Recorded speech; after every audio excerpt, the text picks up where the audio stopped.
I'm running out of time, every day goes by so fast. And every moment counts, baby, I don't wanna miss a thing.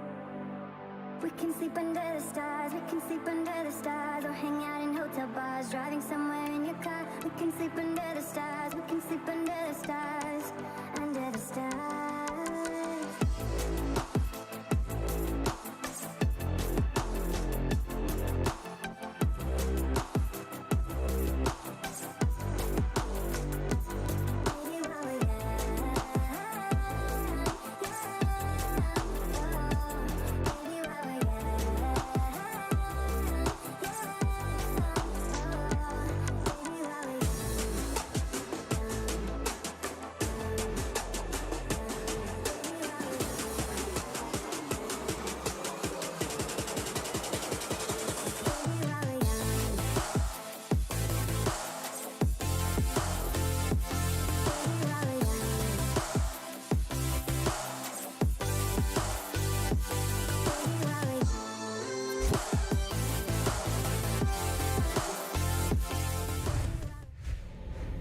Numerous forces aimed at the Earth.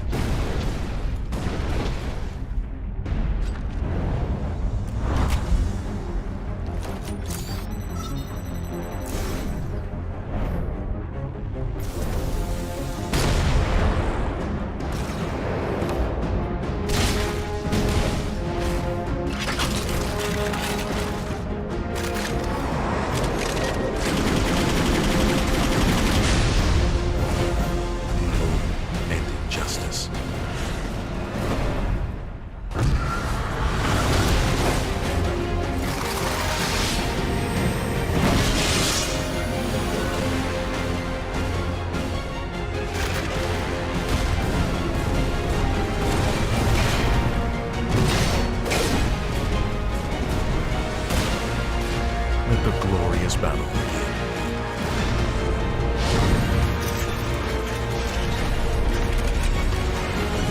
Geared up for victory. LG Ultragear Gaming Monitor.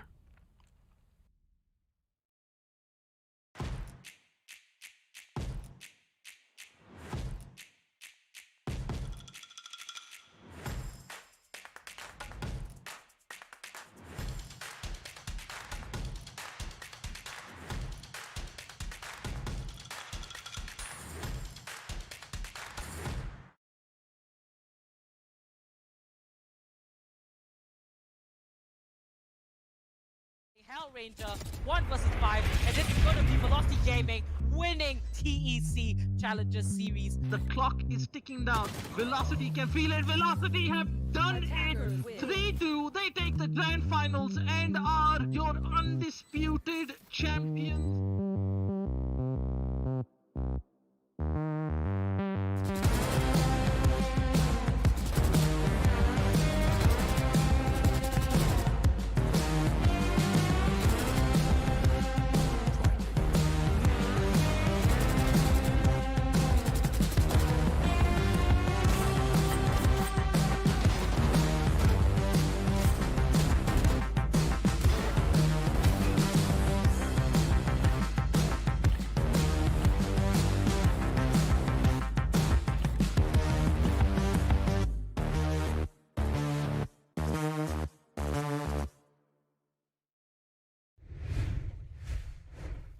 Hey guys, and welcome back to the LG Ultragear TEC Challenger Series 3. Powered by Ideapad Gaming and AMD, with ACT as our fiber partner and AFK Gaming as our media partner. My name is Apollonia. I'll be hosting this second half of the round of 32 for you today, and casting as well. And joining me, you already know him. You saw him in the first half. It is caster and analyst CA. How are you feeling looking at this matchup? It's going to be XCD Esports versus Team Lit. I'm really excited. I think it's going to be a lit matchup coming up for our fourth game. And it's for today, the entire day, it's been about the team that it is a known quantity. Teams like Team Tamilas, like Exceeli, as I expect them to in this game, re-establishing their dominance and making their way on the path for us to crown a new champion. So for me, I'm looking at Exceeli. I'm looking at how clean they look and how dominant they can be. For Lit, it's just come out, surprise us, show us what you got. Indeed, and it seems like Exceeli Esports. We know this team, the pride of Bangladesh specifically. Exceeli has been, they've been trying their hand at getting to the top for the last 3 seasons, last 3 series, sorry. And Exceeli made it to the top 4 the last time around in Series 2. So in Series 3 here, there is a lot of expectations for them, and it seems like the game is set. We can move in. So Exceeli Esports, we're so familiar with them, and they have new additions to the team. Sami is no longer with Exceeli, but they do have Outlaw, Missile, and both these additions has been insane. But this time we will see Hate Crew instead of Outlaw. So it's going to be a 6-man roster coming out from Exceeli, which I do feel is pretty good. And Team Lit, we have seen them once or twice before. They didn't quite make it as far in Series 2, but Team Lit, they will pack a punch. But Fancy there with great defense picks up a double, and that's going to be a triple kill for Fancy to end it off. A quick pistol round in favor of the defenders there, CA. Fancy holding that angle, Lit really not expecting it, and it's as you said, right? Exceeli, they've started to build up this 6-man roster. We're seeing it a lot more from our established, well-known teams, and I really like the move because I think it sets the stage for all these teams to just not just better individual players by creating that competition for the spot in the main roster, but it also like sort of enhances the capability of that roster in itself. Having said that, Exceeli making the major change in Missile for Sami. Missile, I think, really impressed me in the matchup when we saw him yesterday. It's going to be really cool to see him today now. It is Team Lit on the attack, looking to switch up their tactics, going down to 8, but crazy. Zolo and Missile just instantly mow them down. 1 man down for Exceeli, but that was an instantaneous round in their favor, going to Exceeli. Was the eco round for Lit though, so we'll see what they can do in the next round. Indeed, Fancy has been coming up massive since the last time around we saw him in Series 2. Definitely pick up all these frags, and his strong point on this side for this particular agent, he does great in defense, and you can definitely rely on him on the side of defense to make sure that, he's going to stop a full-on attack. He will take down a few opponents before, the full-on infiltration is successful.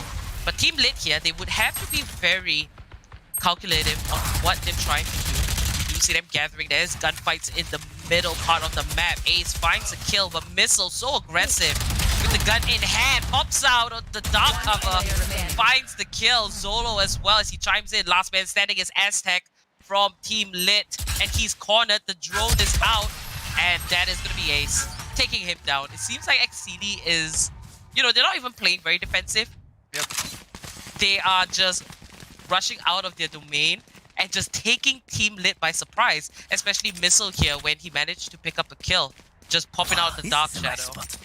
I mean, I'm just glad to see Hekro is back on his main Soa.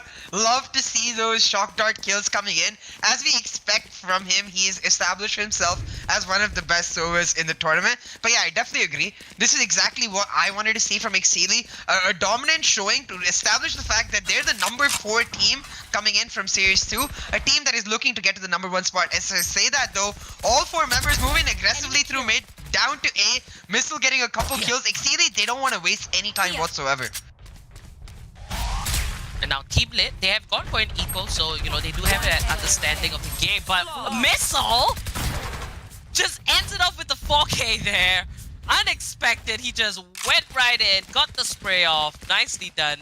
But in these earlier stages of the tournament, we are in the round of 32. It's kind of midway-ish, considering that it will be double elimination from the quarterfinals onwards. So right now in the round of 32, we still kind of consider it the earlier rounds. Teams still kind of lack the basics, but we can see that Team Lit is not quite that way. They know what they're doing. So hopefully this eco that they've pulled off will be beneficial. Let's just pull up the scoreboard real quick, and I'm pretty sure that Missile's leading right at the top. And so it is, and there it is. A madman once again finds 1 kill, but Aztec is quick to take him out. Exceeli just playing so aggressive right here. Team Lit don't have a time to fight back. Just as I say that though, Eugene takes down 1, but just on the other side, Ace with a couple. 2v2 right now. Buy down for Team Lit. Lit trying to fight back. Instead, the spike carrier goes down. Hekru taking down Aztec, and this is what I'm saying.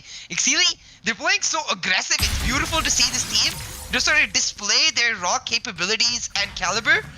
Missile right here, dash, updraft, looking for the kills onto the players down at the A side spawn for the attackers. Just they're showing exactly why they should be taken seriously as a legitimate contender for the crown, for the championship.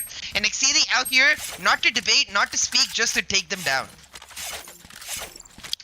And Team Lit has a little bit of work to do, but I think that one player that has stepped up on the side of Team Lit is Aztec. He seems to be the one to get the return kills, are very quick to react. So Aztec, if they can identify that, you know, what is the pattern of XCD Esports, they should expect by now that Missile will play in a very aggressive position.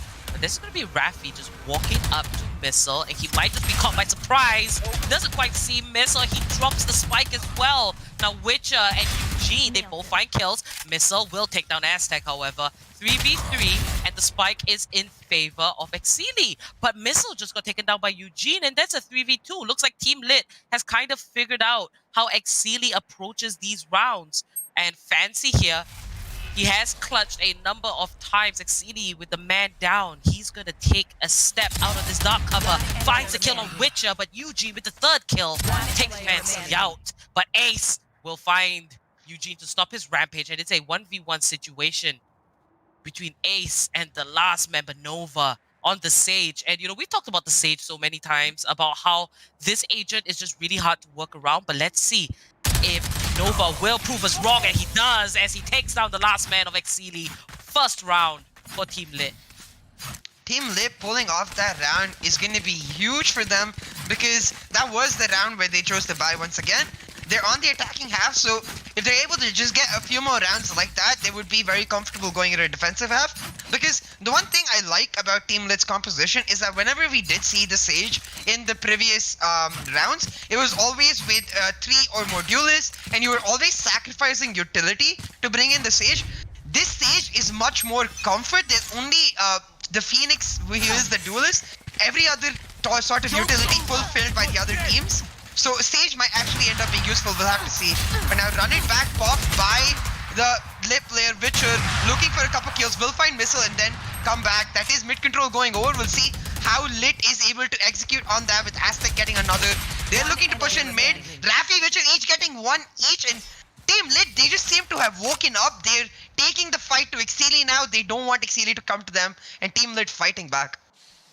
Ascent being a map very favored over to the side of defenders. I like the way that Team Lit approached this. Witcher specifically on that Phoenix manages to get a sneak flash, take out Missile, and he found the second kill as well. Now Team Lit 4-man standing is just down to Fancy, and this is going to be a difficult one to ask of this Cypher main, as he is up against so many people, so many bodies. But we see the Sage barrier blocking off Rafters, and that is a great utilization of utilities. Fancy might just look for the exit frag instead. I think it is the better option. Exceeli, they aren't suffering from econ or anything, but Fancy, he might just be taken by surprise here, as the barrier does go down, and here is a spray from Rafi. And that is going to be round number 2 for Team Lit. And I really liked it here, CA. You see how the molly comes in, the flash, and Witcher takes a Missile. A little bit sloppy, but hey, it works, you know. He even utilized that ultimate, and he also manages to find the second kill. So, you know, as a duelist, this is your job. You have to get these pickoffs to build that opportunity for your team to push it. Yeah, and by doing it the way he did, even if you don't get the pickoff, you create so much space for your team to move in, basically denying mid vision to Exceeli and making sure your team is the first to take mid control. Now, this round really important for both teams because the economy is hurting for Exceeli. Just as I say that, Missile down in mid, takes down a couple members, 2 HP and barely survives. Rafi with the operator looking to pull some sort of miracle out, but like, this is going to be impossible. They know where he is. It looks like Rafi just, you know, gave his life away there. He just went right in. He had the AWP, but he was basically cornered. And that was a very good round from XCD Esports. We know their potential, we know their capability, and you know, it's almost like, you know, they've kind of put their foot down and realized that, hey, Team Lit has just taken 2 rounds from us, and they might not want that to go any further, because, you know, if momentum does shift over to Team Lit, it could be a little bit of trouble for Exceeli. You know, we have seen many teams throughout the course of the series just drop games that they aren't supposed to. And that is the last thing a team like XCD Esports will want to do. But that's going to be Ace with the opening kill onto Nova. Now, for the side of Exceeli, you see Missile, every time he just plays so aggressively, continuously switching up where he chooses to aggress though. This time down B short, gets multiple kills with Aztec. The player to watch, as mentioned by you, for the side of Team Lit, getting 2 kills for them now, making it 2v3. Definitely a play they can make, but Hate Crew holding down this angle, holding down the spike will take Aztec down, and it's 1v3, just Eugene left. Eugene and a Dream will take down the operator player and Ace. Can't pick up the operator and choose to save, but instead he seems to be looking for more kills, trying to get something for his team in this round. But with 50 seconds left and the spike on the opposite side of the map towards the B side in mid, I think this is a round for Exceeli. Indeed, it's a 1v2 situation, and that trap wire is going to spot him. Fancy has that information. So they pretty much know where Eugene is. 35 seconds left on the clock. Seems like Eugene will go for this challenge. Dark cover comes out, and Fancy's just hiding right down by the stairs, and Eugene's gonna get caught by surprise. But that's Fancy coming up, and 7 rounds strong is XCD Esports. 5 rounds in the lead specifically, but great performance there. Team Lit, I think they just have to tone it down a notch, and they should expect a very angry Missile. You did mention that Missile changes up where he decides to become aggressive. He might just push up from A long, or it could be from B main, or even mid in the courtyard. So Team Lit, they should just try to expect that a little bit more, and think of a strategy that they can instead take Exceeli by surprise rather than the other way around. Yeah, they've gone for mid-control strategy a lot of times now, and they haven't actually taken mid-control. I'd like to see them try something different, like making some noise down at A and using the rotations from Exceeli to take control of B, and then eventually taking mid-control in the rounds after that, because you want to switch it up, you want to keep the other team guessing. Now though, you see them making their way towards mid, just the Phoenix and the Sage. The Sage ends up balling herself into a pit with Zolo, and Zolo takes her down. The real theft comes out for this side of Fancy, as Fancy taking down 2. Oh my god. Exceeli is starting to just demolish Team Lit. Indeed, Fancy, will he find the 3rd kill? Not quite, as Eugene picks him out, but Hate Crew is there to just clean it up. And Exceeli Esports still in the lead. Team Lit here, I am not a fan of this play by Nova, putting up that barrier. He should have had his weapon out, but probably didn't expect that Zolo was right round in market. But you know, going up against Exceeli Esports, you've got to be safe. You've got to check every single corner. You have to be sure, and communication is so important. You have to know where your opponents show up. And Team Lit, it seems like they're kind of lacking in these areas a little bit as a team. And the thing is, it's not going to get better when they go on defense, because the biggest difference in these two compositions, the only difference is the breach in place of the Sage. Zolo on the breach, we know how good he can be when making plays. We've seen Exceeli on Ascent just instantly take mid control and look insanely good on attack. So Team Lit, they need to start pulling back a few rounds now to have some sort of hope of a comeback. Just as I say that, Nova with the first blood. Team Lit looking to move into site A. Rolling Thunder coming out from Zolo though. Missile barely gets that kill as the door closing down. Spike carrier is down. The Ace getting another one more. Oh my god, Missile, what was that flick? Missile comes in to save the day, just wraps it up with a triple kill. Brilliantly done. But Exceeli Esports, Ascent is their playground. If you are a long-time fan of this particular team, you know that this is the map that they thrive on. And we can see that, you know, the retake here, they're just coming into A. There was even the Rolling Thunder set out by Zolo. So, you know, Exceeli, they're quick to combo their abilities, and Missile there, you know, checking every single corner. You know, that ability to check all angles, I feel, is what sets a really strong team and their players to a team that is up and coming, just like Team Lit. So if you're looking at the way Missile looks around, he is doing it perfectly. And that's going to be Ace opening up the fragging once again on the operator. And I do like seeing Ace on the op, actually. Not very often, but he does bust it out.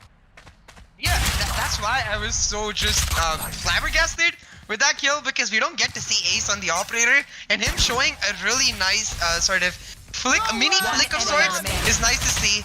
Now on the op, gets casted curse, misses his shot, and gets taken down by Eugene. But Hey Crew, always reliable Hey Crew on his trusty Sova. Always gets a kill in a map with that Hunter's Fury. It's just a delight to watch Exceeli in their playground, as you said, at their best, just starting to flex a little bit now over Team Lit. Team Lit, I feel like they're starting to get overwhelmed.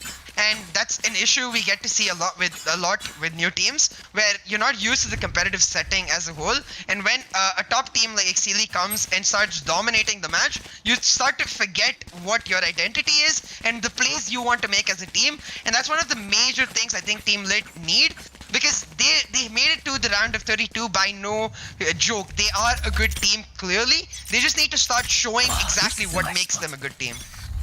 Eugene and Aztec definitely doing the best that they can. Now we are on the side of defense. I do hope to see the duelist on the side of Team Lit just show up a little bit more. But that's going to be Eugene and Rafi finding the first 2 kills after the side swap, as Team Lit are now in defense. Nova chimes in as well. It seems like Team Lit are very much comfortable here. Witcher takes down Missile, and it's down to Fancy. Why is it always me, he must be asking himself. But he's just gonna take a little chill pill and wait for the barrier to disappear. But this is a good thing about Sage. You know, that barrier can stall attacks. It helps with the anticipation of one. But Sage, just overall, her whole kit, it's just not that great. But there it is, Fancy falls to Nova. Flawless round from Team Lit, coming in hot and heavy.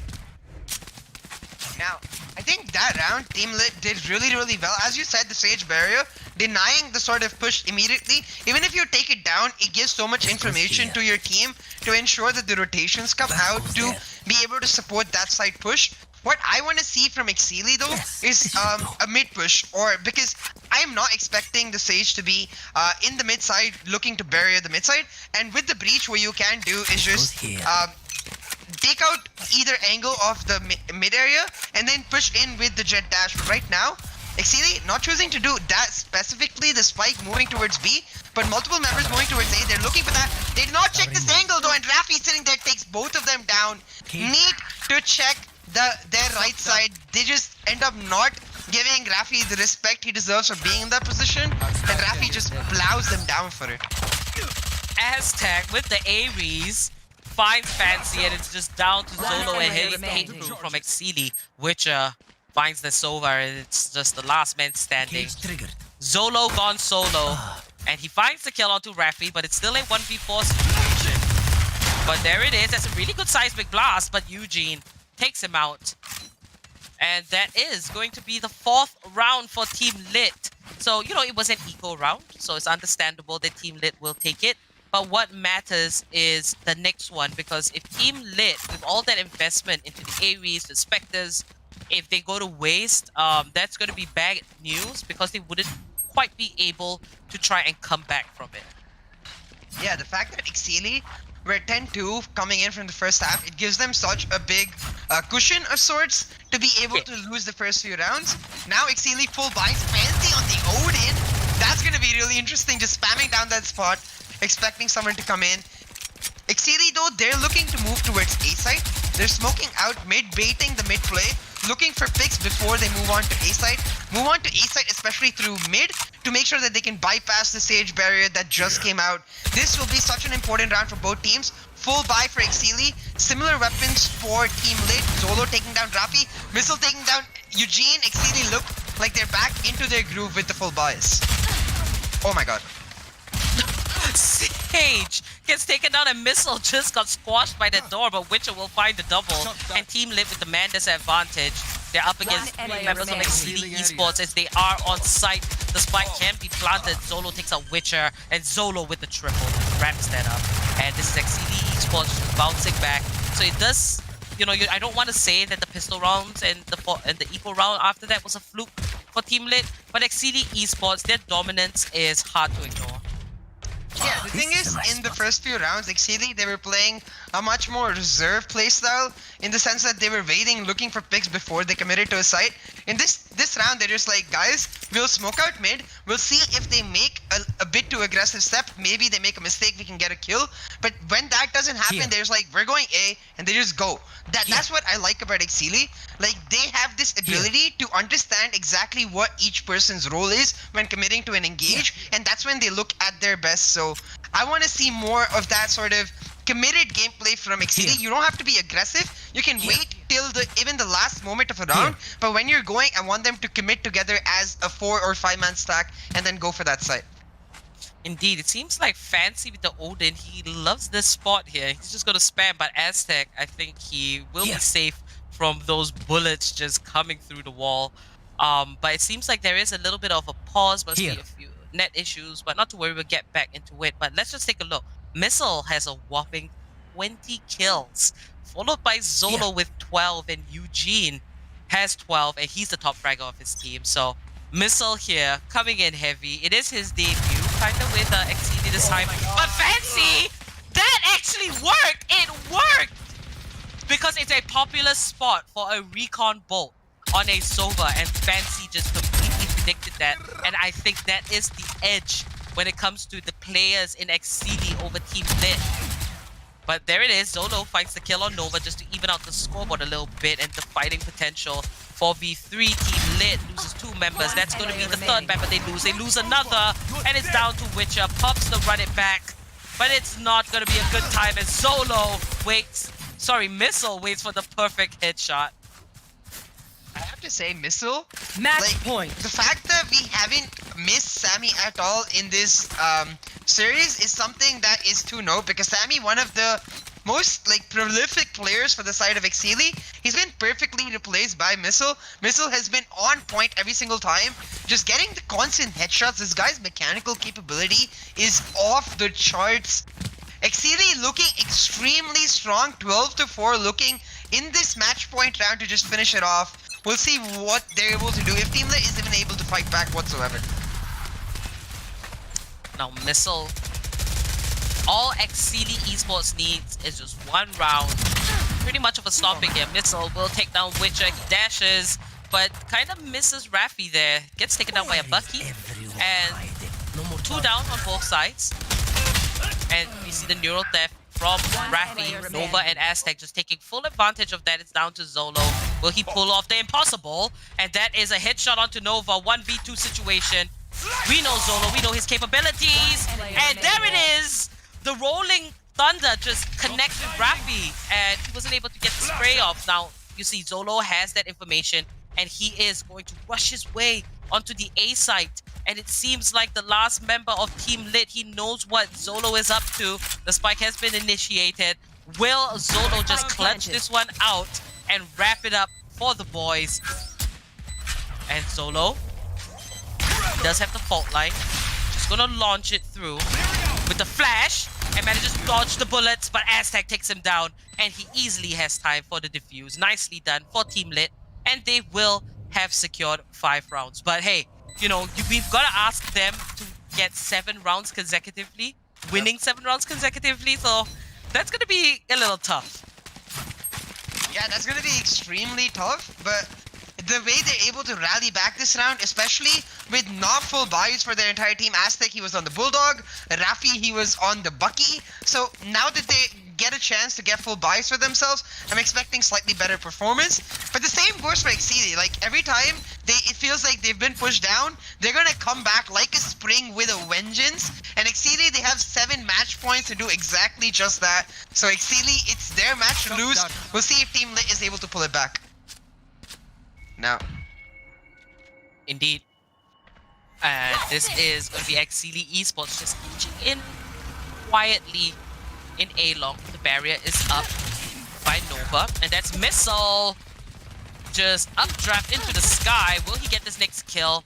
Misses that shot, but Zolo's there to back him up, and we have to talk about Exceeli and how quick they are to watch each other's back. But 4 members are left, and Raffi goes down. Last man standing is Aztec. He picks up a double and it's a 1v1 situation. Will he buy the time or will Missile just end all of this? And there it is, triple kill for Missile, and that is XCD Esports making their way over to the round of 16. A huge performance by Exceeli. Before the matchup, I wanted them to show us a clean, dominant display and show us exactly why they need to be considered as one of the most talked about title contenders. Exceeli doing just that, showing us that losing Sami and Missile coming in is not necessarily going to be affecting them at all. They look like the exact same team we just saw in the last series. Missile 410 ACS just absolutely popped off this map. Wow, over 400 ACS for Missile. Brilliantly done. Now let's move into Relive the Moment, brought to you by Ideapad Gaming 3 notebook, which is powered by 4000 series Ryzen processors. Perfect for gaming and multitasking. And let's just talk a little bit about what went down between XCD Esports and Team Lit. So, we did see a clear skill mismatch, and it does happen. It is the round of 32. One of still, the competition is... It's still pretty early, and there are teams that are fighting their way to the top. But XCD Esports being one of the top 4 teams from Series 2, this was a very difficult matchup for Team Lit. So, Team Lit managing to secure 5 rounds, I do feel that's pretty alright, especially up against such a good team. They definitely can take some pointers. We saw Aztec, we saw Eugene. They did have some moments of brilliance. So I do like that about Team Lit. As for Exceeli, Missile is just a monster. I mean, after Sammy's departure from this team, Missile had no problems just filling the shoes and the expectations that, we looked at Exceeli for having a really strong duelist. Will Missile live up to that? I think we can pretty much say that 100% Missile will. I mean, he's also ranked Radiant, so you can see his clear game sense and mechanical skill really show through these games. Yeah, Missile just absolutely on point. It's what we want to see from an organization like Exceeli. When having made 4th, in Series 1, they got knocked out in the round of 32. In Series 2, they made it all the way to the 4th place stage. In Series 3, it's only rightful for them to work towards making themselves a champion. Need to get to the grand finals and make their mark. Establish the fact that not only are they the pride of Bangladesh, but they can be the rulers of South Asia as a whole. Exceeli making that fight and making it as a multi-man, more than 5-member roster is really, really wholesome for me to see, because I love the dedication I'm seeing from the organization and from the players individually. Team Lit, I definitely agree. I think they had moments that they were really good at, but every time I see a team pick up the Sage, I just feel like the Sage is holding the team back in what they could do. They have almost the exact same lineups, Exceeli and Team Lit, with just a few changes in the sense that they have the Phoenix instead of the Jet for Lit, and then they have the Sage instead of the Breach. A Breach would have done so much more work than the Sage. Oh yeah. I don't even remember a key revive coming out from the Sage, so I'm just not a big fan of the Sage, especially in later rounds. Indeed, yeah, we didn't. I didn't notice, revives from Sage players from through this tournament, and we do see the Sage come out a lot more often in the earlier rounds of the series. So it is a favorite, but I don't think that Agent will take you to the place that you want to be in a competitive team. You've got to kind of look at the meta in a different way. But, GG well played. Probably next time for Team Lit. And congratulations to XCD Esports for making it to the round of 16. Wow, this tournament feels like it has progressed so quickly. Up next, we have Reckoning Esports versus MacroApe Games. That is one to watch. So do stick around. Remember to like and subscribe and click that bell icon so you get notifications whenever we are live. And check out the links in the description if you just want to buff your setup. And without further ado, we're going to take a few minutes and be back in a sec.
day goes by so fast.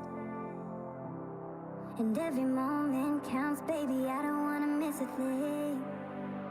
We can sleep under the stars, we can sleep under the stars, or hang out in hotel bars, driving somewhere in your car. We can sleep under the stars, we can sleep under the stars, under the stars.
aimed at the earth.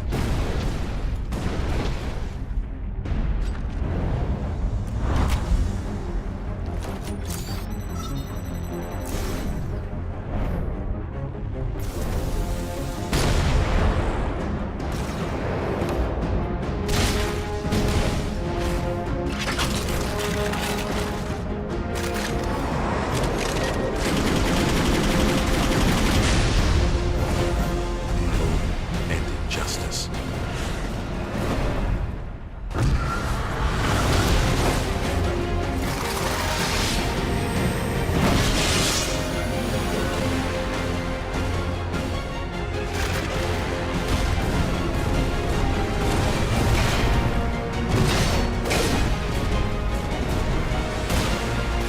Let the glorious battle begin.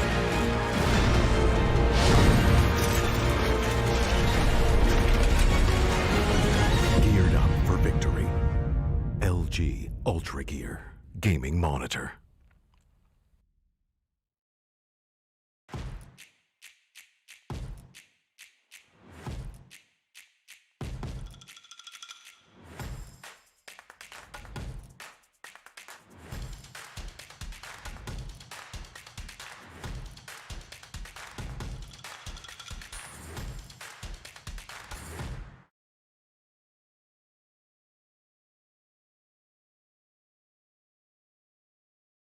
Hell Ranger 1 versus 5, and this is going to be Velocity Gaming winning TEC Challengers Series. The clock is ticking down. Velocity can feel it. Velocity have done it.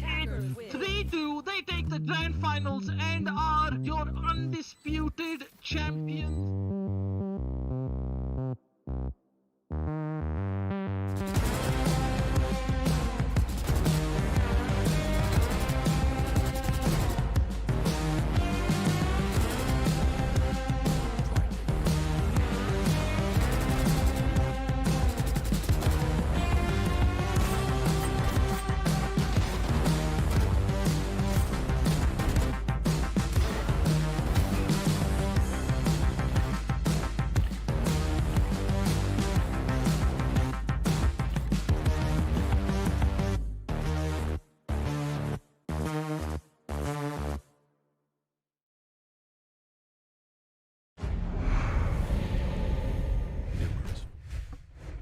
Hey guys, and welcome back to the LG Ultragear TEC Challengers Series 3, powered by Ideapad Gaming and AMD, with ACT as our fiber partner and AFK Gaming as our media partner. We're ready with game number 2, and that's going to be Reckoning Esports versus MacroApe Games. Now, Reckoning Esports, we're pretty familiar with them, and as for MacroApe Games, I believe this is the first time we're seeing them. They've made it all the way up to the round of 32, so they must pack a punch. But we do have to keep in mind that we do still see skill mismatches. How do you think this game will play out, CA? So, Reckoning Esports in the organization itself, obviously, we're very familiar with them. They're a very well-known name across the community in general. But the players themselves, they picked up as the current roster form. We've not seen them before Series 3. They've looked really good so far coming into Series 3. But it's up to Reckoning Esports to sort of take the charge and keep going. Because from a top name, a top org like that, I expect the absolute best. On the other side, though, the team, they've made it so far to the round of 32, and they're going up against a brand new roster.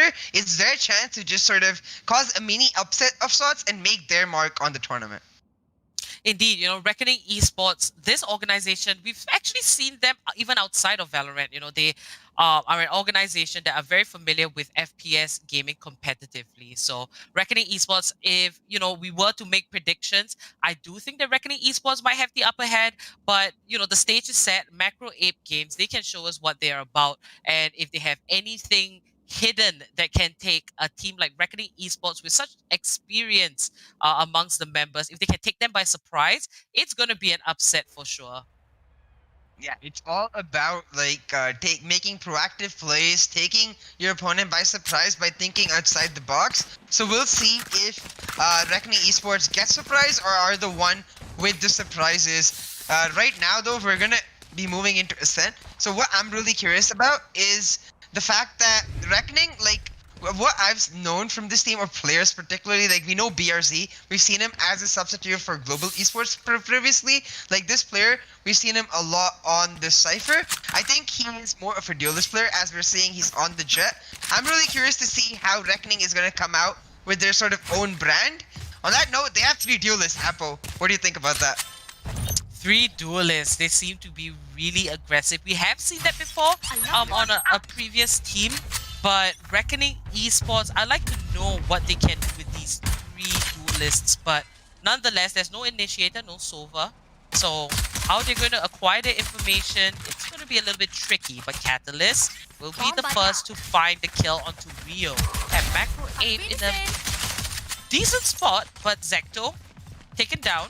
And Razor has managed to make his way onto A side, finds the second kill onto Gulu. And this might just be the 3rd, and it is onto Raptor, but Catalyst is there to pick Razor up instead. 3v2, MacroApe, they are packing a punch here in the pistol round. Snake finds a kill for himself, and it's down to a 2v2. We see the spike being transferred onto the B side. It will be planted there, so the defenders most likely have to go for a retake, but Iron is coming in from the back, and Snake will not be taken by surprise.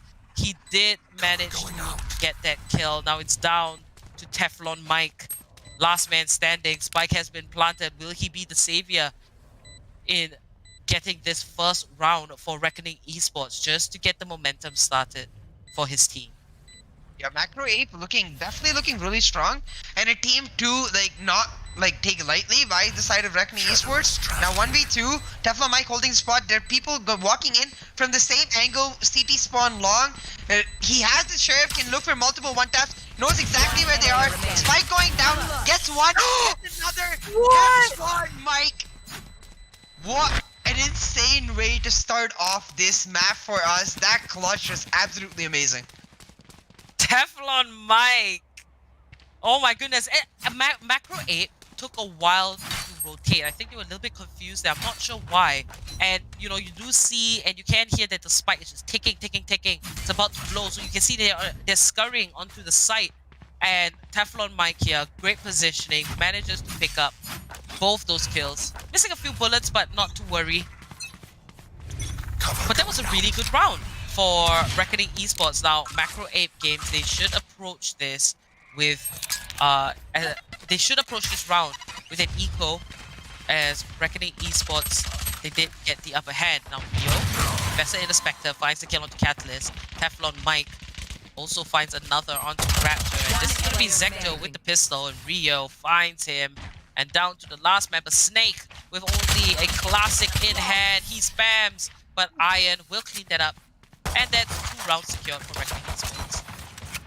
Yeah, Razor with the triple in the last round was actually able to buy the Phantom this round, and Teflon Mike was the only player who didn't buy last round for Reckoning, and that it shows exactly why on the scoreboard now. He chose to start with the Sheriff, so he's able to continue in round 2 when he expects his team to buy, and buy the 5,000 credit Operator in round 3. The Operator on the attack, I'm gonna be really interested to see if this ends up panning out, because on the attack, it can end up being a really risky investment, especially with MacroApe's going for the buy round here. But heavy B commit by Reckoning, looking to just instantly penetrate the site. Multiple kills going down. It's 4v4. Teflon Mike on that Operator finds Catalyst, and it'll be Reckoning taking site control and looking to plant the spike, but the spike is actually all the way in the back. Reckoning just looking for kills. Oh, and Raptor caught by Rio. And Gulu just going to reposition himself. And he does suspect that the area will be swarming with members from Reckoning Esports. 2 members on the side of defense. And Zecto here, with the Vandal in hand. Pick up this kill. Rio takes him out instead. And Gulu, last member standing. And Iron will find that. 3rd round for Reckoning Esports. Nicely done. And what's interesting is that Teflon Mike did buy that Operator, even though he's on the attacking side. We don't usually see that as often when it comes to competitive play, but it did work out in his favor as he did manage to pick up those kills. Now, MacroApe, they do seem like they have a little bit of potential, but they are lacking in communication, I do feel, because they're taking a while to kind of relay the information, and all the team members are just going down by because they're taken by surprise. Yeah, the communication for the side of MacroApe definitely does not seem smooth. Now you see Teflon Mike positioning himself with the help of his shrouded step to cover his team's push into mid. BRZ dashing in aggressively will get the kill onto Raptor. BRZ looking for multiple more. Takes down the Boombot. Takes down the owner of the Boombot in Snake. And instantly the round is just all but over with the Reckoning 4-1. Indeed, it's really cool to see BRZ here playing for Reckoning Esports. I do recall that he was a sub for God Squad back in Series 1. So BRZ now with Reckoning Esports, making a name for himself with his teammates. Reckoning looking very dominant here in the start. They're just mowing MacroApe games down so quickly. And it's going to take a lot to go up against them. Yeah, definitely, because Reckoning, they just look so dominant and they look so comfortable while being dominant. Like, back on the point you were talking about, which is like the communication from MacroApe, it definitely feels like the communication is like it's coming, but it's coming through in chunks rather than coming as flow like you would ideally want it. And that's really starting to cost MacroApe because Reckoning, they're so aggressive. BRZ right here dashing in aggressively, looking to find a kill, gets taken down instead by Raptor. Buy down for MacroApe. This is their chance to pull it back. 4v4, Ayan and Rio getting one each though, and this should be Reckoning taking side control, looking to get it down. Rio is such an aggressive player. 3 duelists for Reckoning. And we can see why they're just so aggressive. Third kill for Rio as he repositions himself with Hulu. Last man standing with the Vandal in hand. He goes for the spray. It's not quite connecting. 4th kill for Rio just to end it off. Nicely done. And that is how you play Reyna. So it's a good thing to see that Rio knows what he's supposed to do. 3 duelists, it's usually risky, but in this case, it was a good bet.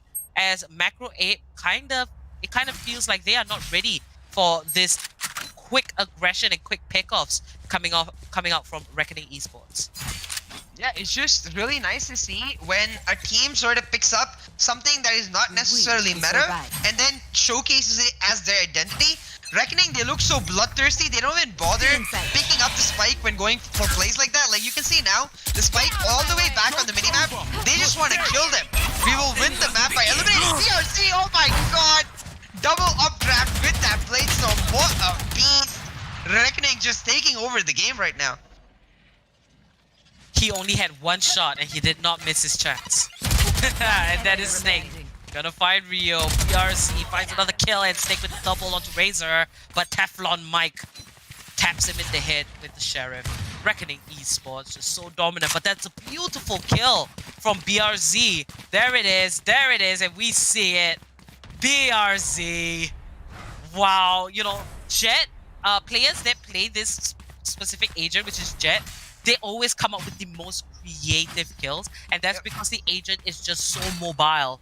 She moves really quick, she goes up, she goes left and right. It's just really nice to see. And when a player can take Jet all the way up to that extent, you know that they will be a tough team to beat because they always catch you by surprise, and that is basically the name of this game. The first one to just get all the pickoffs, pull off the objective, you are going to win. And look at BRZ coming in again, so aggressive. And that's the double. Will it be a third? Snake takes him out, and Razor chimes in with a kill for MacroApe down to 2 members. Alright, now Reckoning, they're going to be able to finish off this round, make it 7-0. It's just Snake left. Snake is going to be an extremely hard task for him with the Stinger. Gets the kill onto Rio though, should be able to pick up a gun for himself, uses the satchel to position, but Ayan is there. And I was just gonna say, like, somebody needs to, like, I'm gonna go check if Reckoning is actually playing a normal game of Valorant on the map, or they think it's deathmatch, because they don't bother with the spike at all. They're just like, bro, to win we need to be on the top 5 charts of kills. This is deathmatch, kill, kill, kill, kill, kill, and they just go so fast.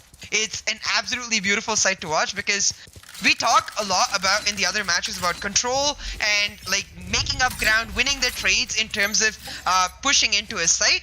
Reckoning, they're like, we don't care, we have the skill and we'll show it to you. This is really entertaining, but MacroApe, you know, they must be really suffering on the other end, and the pressure is definitely high. But Razor might just get caught out, but Snake falls. And 4v4 situation, another 1-for-1 trade. Rio making his way through, just playing around the courtyard. And this is Teflon Mike switching up his gun. No more off for him. And he's going to teleport there just to give off an audio cue if needed. Now Razor coming to defend the side spawn. And he has put down the ultimate. It's full lockdown. And Razor just playing with the feelings of this member Catalyst as he's taken down as Razor decides to stop. Now, wait for the reload. And a little bit of karma there. Raptor finds him, triple kill. And Rio has initiated the plant. Now it's a 2v2. Gulu going for the rotate. And Raptor will be showing himself up here on rafters. Both members are on site for Reckoning Esports. They're just hiding in corners. Pretty sure they're going to try and work towards a clean sweep.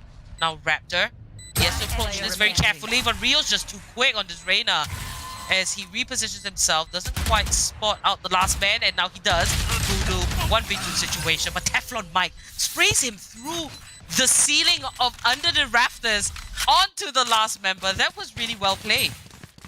Yeah, you can see that MacroApe, they're starting to understand exactly what Reckoning likes to do. But Reckoning, they're not one to be discounted because they just constantly adapt. This time they actually have to plant the spike. But that, like, positioning by Teflon Mike, using the shrouded step to go under the rafters, not something, it would basically throw any person near, like close enough to him to get the audio cue off guard and not expect him to be there. Then knowing exactly where the other player is to get that wall bang through the rafters. Absolutely brilliant. Now once again, Reckoning, classic Reckoning, just jumping into the site, looking for kills.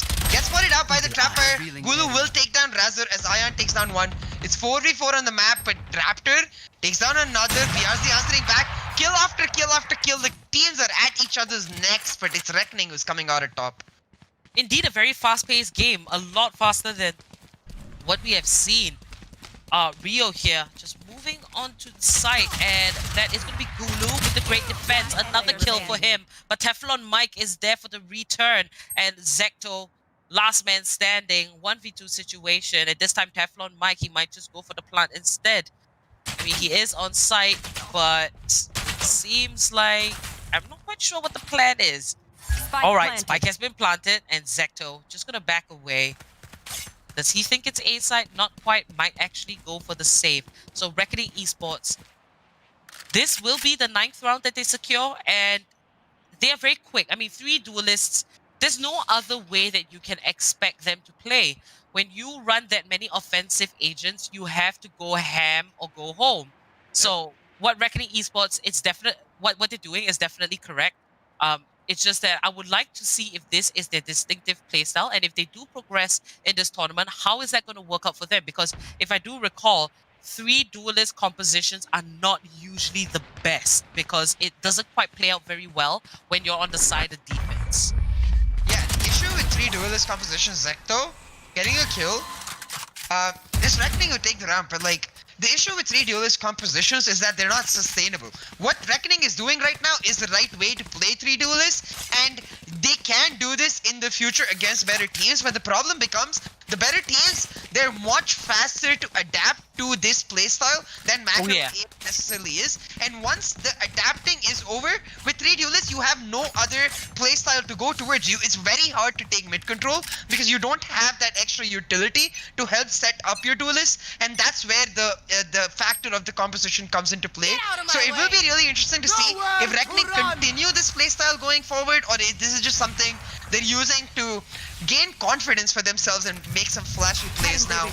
Reckoning moving towards A side, multiple members pushing in. BRZ with that Blade Storm, so good, gets a kill on Cactus. But Zecto trying to make a name for himself, gets a return kill. BRZ once again with the Blade Storm, gets the kill, pulls the blades back. BRZ looking for many more. It's 4v2 on the map, and Reckoning, they don't even have the spike, they're just hunting for the men. Indeed, BRZ with the daggers, Blade Storm coming in very handy, but Snake's gonna take him down. And a bit of a body block there, not safe. 21 HP for Snake. 2v3, but Iron, he is gonna go for blood. And Reckoning Esports, they don't want to leave anybody alive. And Iron finds Snake, that's gonna be a double just to end it off. And double digits for Reckoning Esports. Complete dominance in MacroApe games. Skill mismatch most definitely, but I do feel that there are rounds that MacroApe has managed to take down a number of members, but it just can't quite seal the deal. And I do feel they are on a route to definitely performing better in future. Definitely. I think MacroApe, they have moments of brilliance because of the fact that a few of their players, they're performing really, really well. The issue is they're not performing as a team, and that's where the issue is coming up because Reckoning, even when they push in aggressively, it's all of them together. Now BRC doing just that, getting the kill onto Catalyst. Ayan with the run it back, gets multiple kills, Snake and Gulu down. The rounds are so fast. Before we can even analyze them, there's a second round coming up and Reckoning 11-0. It's just beautiful to watch, honestly, because just the sort of pure aggression that Reckoning is showing, it gives me a lot of confidence in their play, and I'm sure it gives that to them as well. I do believe, you know, if you do rake up the most number of MVPs, there is an LG monitor up for grabs as the prize. And it just kind of feels like Reckoning Esports, they're just competing with one another on who can get that MVP spot. I mean, if your competitors are going to be your own teammates and not the team in front of you, that's a little bit... What's the best way to put it, CA? You know, it's tricky, but it's an advantage that they are making full use of, I would say. But that's gonna... I'd say that's an XD, when you're just like, when your teammates are the ones fighting against you. But yeah, like 3v3 once again. Reckoning, they play so fast. They don't have the spike. The spike is actually dropped down at A, so this is a chance for MacroApe to pull something back for themselves. Indeed, and this is the 12th round potentially for Reckoning Esports 2v3 situation. Snake with the op in hand. Will they go for the retake? I don't think so. They might just save this probably, or maybe the next plan is to actually look for a kill, but Snake might get his chance here. Misses the first shot, has the pistol out in hand, but Gulu will find Razor and 2v2, but it seems like a round that will go in favor of Reckoning Esports. Rio finds Snake. This is down to Gulu. He has been spotted. He's just gonna back away, change up that position. And there it is, the spray comes out, but Teflon Mike will take him out. And that's match point for Reckoning Esports. Switching sides. Just flexing on MacroApe, like looking at the scorecard, you see, as you mentioned, right? All of them competing with each other. 13, 12, 12, 12, 10. The lowest, like, frag member on the side of Reckoning, just 3 kills away from the highest frag member in terms of BRZ. But on the note of BRZ, we got to see him play Cypher when he was a substitute for God Squad. Now he's playing a duelist in Jet. It feels so nice to watch a player like himself bloom when he's given the creative freedom to play someone like Jet. We already saw that double updraft with the Bladestorm kill. We're seeing him play extremely aggressive with the dash, showcase his mechanical caliber. I'm really excited to see more of BRZ moving forward into the tournament. Indeed, and this is going to be the pistol round. Side swap has happened, and we see Reckoning Esports on the side of defense, 1-for-1 trade. As BRZ is shot down to 20 HP, but INQ continues spamming, and he moves away into safety. Now, all of Reckoning Esports, they are rotating. 3 members left on MacroApe, but they're very healthy. So Iron standing in a spot with BRZ. I don't think that's the safest option, but he's for life. But Rio comes in with a triple kill out of literally nowhere. And that's Reckoning Esports making it over to the round of 16 with a cool, clean sweep of 13-0. Yeah, Reckoning just overwhelming MacroApe games over there. Even towards the end, Rio, he walked over a trap fire, but he's just able to get there and get multiple headshots and finish them off. BRZ leading the lineup, 306 ACS. Absolutely brilliant, but his teammates not too far behind. Reckoning, they're going to be a sight to watch later in the tournament.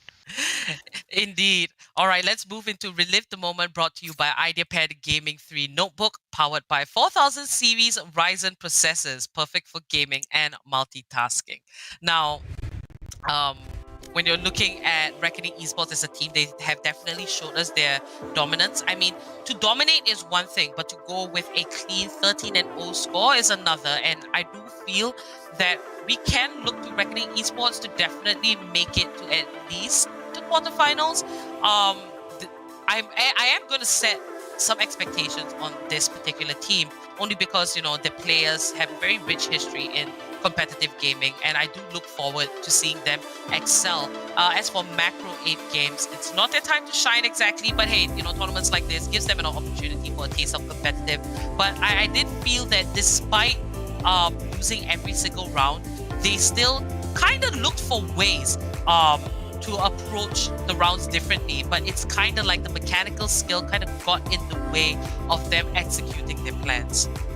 Yeah, definitely. I think for a lot of these new teams, we're seeing that like they understand the foundational necessities of being a really good competitive team. They understand the fundamentals they need to integrate into their gameplay to become a really strong team, but they simply don't have the practice. They don't have the time that other teams or other players have put in together to be able to match up against them. And that time, I think, is easily handed to them by the fact that we have 5 series. So MacroApe games, they made it all the way to the round of 32 in Series 3. I'm excited to see what they can go back, try to learn from this. Like, it doesn't take a lot of sort of time in itself to like just take a look at the board, talk to your teammates about the game you love to play, and try to become better for it, come back in Series 4, and maybe you'll make that climb all the way to the top. Indeed.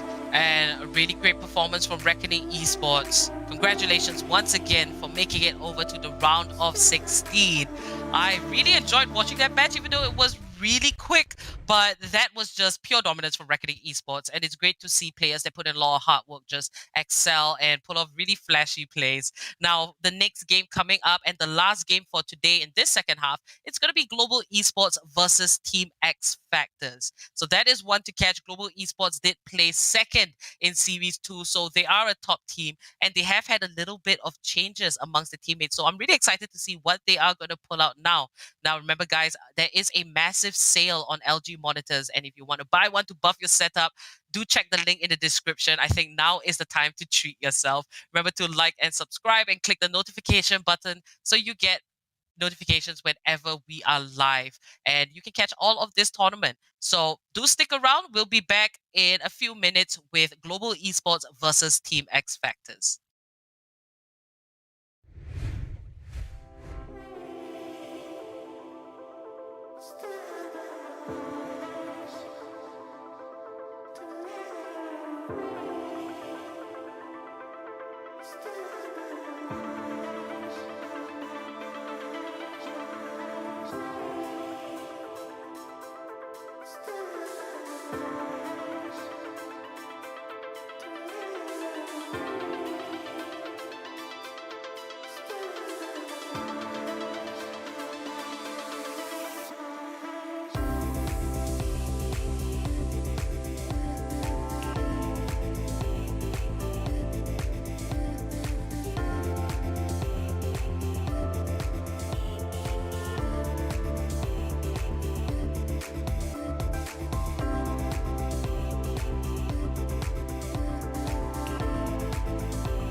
I'm running out of time, every day goes by so fast.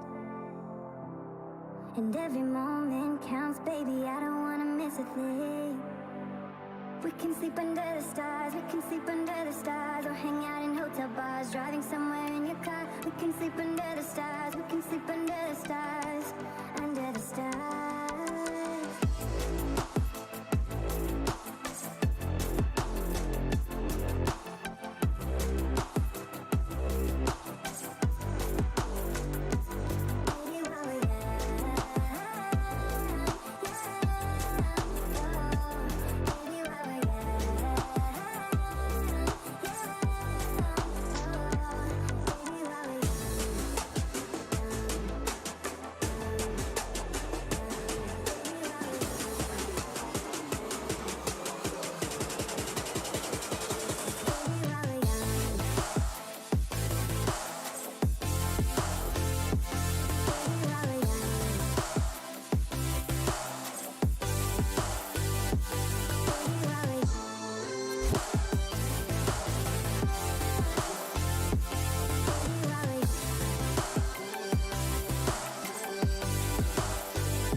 Let's make the most of this night. Come on, baby, take my hand.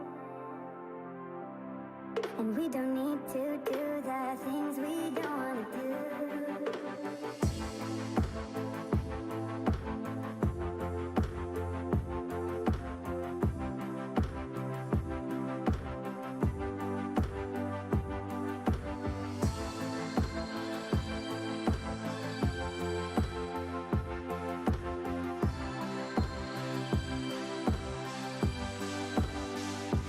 Baby, while we're young,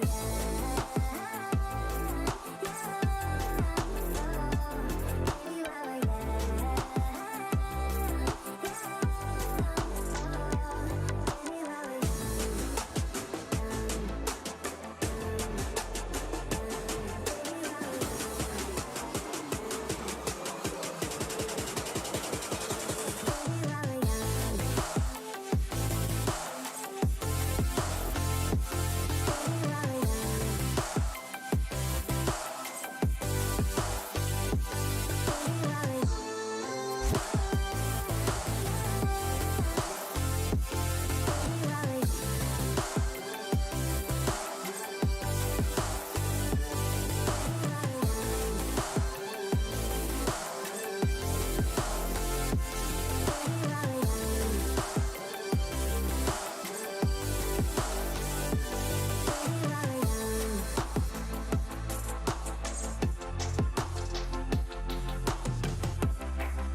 I'm running out of time, every day goes by so fast. And every moment counts, baby, I don't wanna miss a thing. We can sleep under the stars, we can sleep under the stars, or hang out in hotel bars, driving somewhere in your car. We can sleep under the stars, we can sleep under the stars, under the stars.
Take my hand, and we don't need to do the things we don't want to do.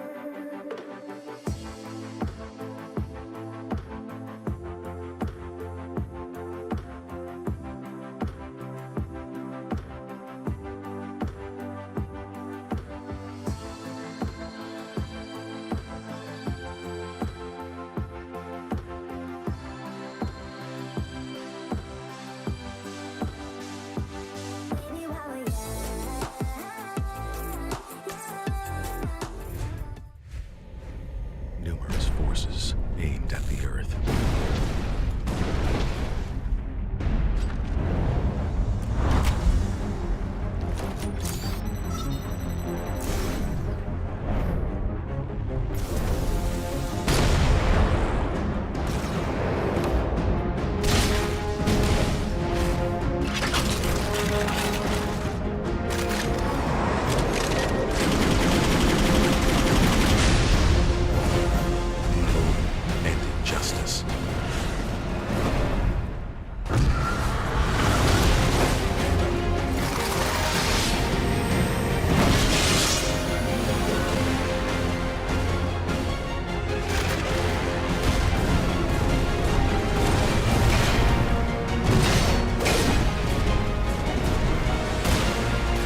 Let the glorious battle begin.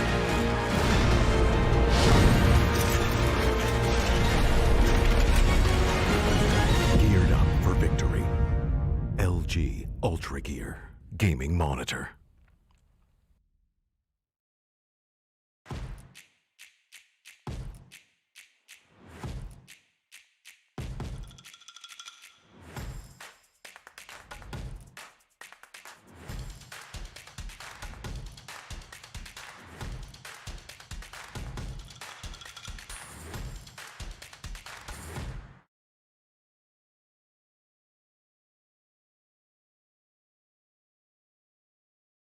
Hellranger 1 versus 5, and this is going to be Velocity Gaming winning TEC Challengers Series. The clock is ticking down. Velocity can feel it. Velocity have done it.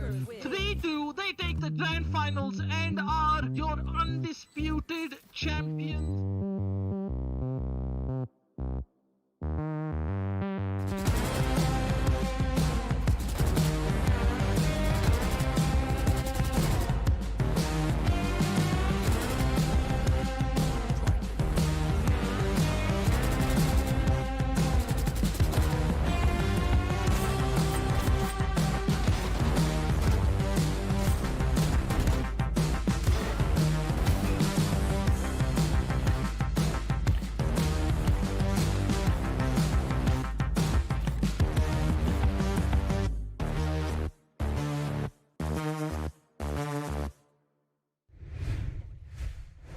Hey guys, and welcome back to the LG Ultragear TEC Challengers Series 3. Powered by Ideapad Gaming and AMD, we have ACT as our fiber partner and AFK Gaming as our media partner. So this is the second half. We are down to the last game, but previously we saw XCD Esports and Reckoning Esports make it over to the round of 16. And this time coming up, it's going to be Global Esports versus Team XFactors. So last game of the day, super hyped.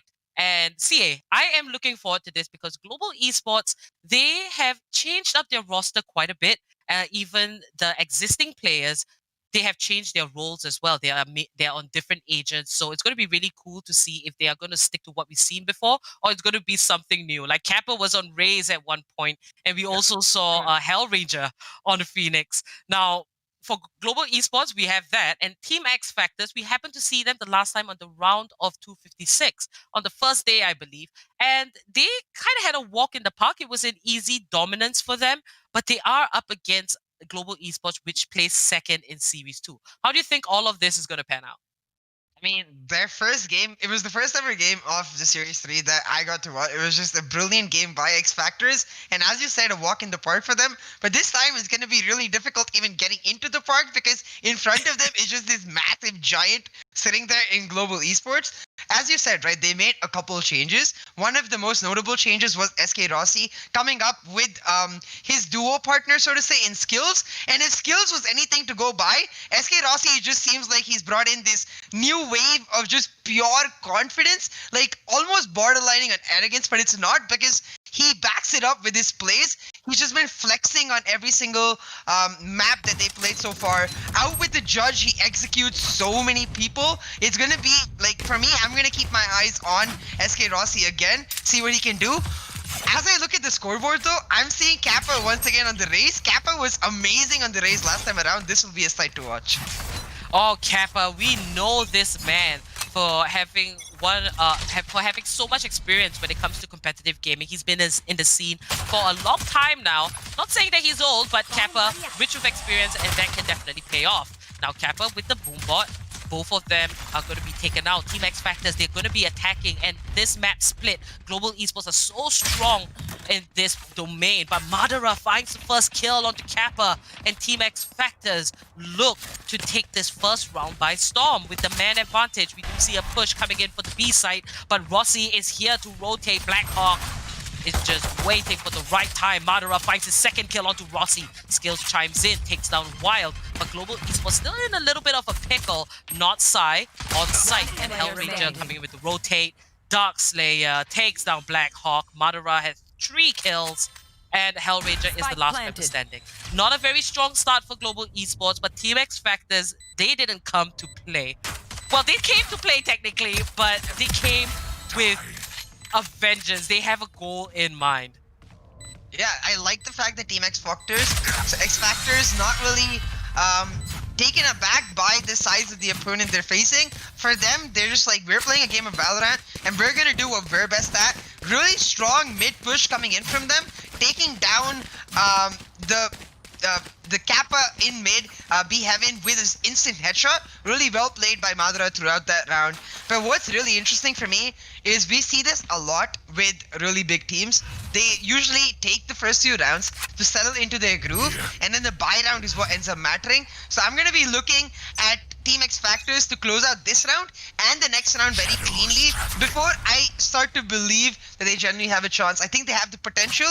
They just need to carry it forward in terms of consistency. Indeed, and you know, Team XFactors, when we saw them on the round of 256, Dark Slayer particularly, the Omen main, he got the first ace of the tournament, and it was a really beautiful ace on the bind map. So you can see the potential from Team XFactors, but it also could be that their last opponents weren't as strong as Global Esports. But let's see how they will take the second round, because GE have won 50 rounds like it's nothing. They perform really well most of the time, but Madara and Styx will both find kills on Skills and Kappa. Global Esports equal round for them, so it's to be expected. Hopefully a couple of kills. Black Hawk is jumping away to safety. Madara takes down Rossi, and there it is. Styx will get the 4th kill. Hellranger left alive once again with the Sheriff in hand. He does have abilities up. He's going to meet the Sova. Spams, not going to connect, 22 HP. And it's over for him as Wild will get that headshot. Flawless round. It's to be expected, but now is the real test, because Team XFactors, they have invested in guns, and usually when you go into the 3rd round, you won't have as superior buys as the team that just went eco. So if anything, this next round is for Global Esports to kind of pick up the pace and try to get the momentum back into their favor. But I am excited to see how Team XFactors is going to do.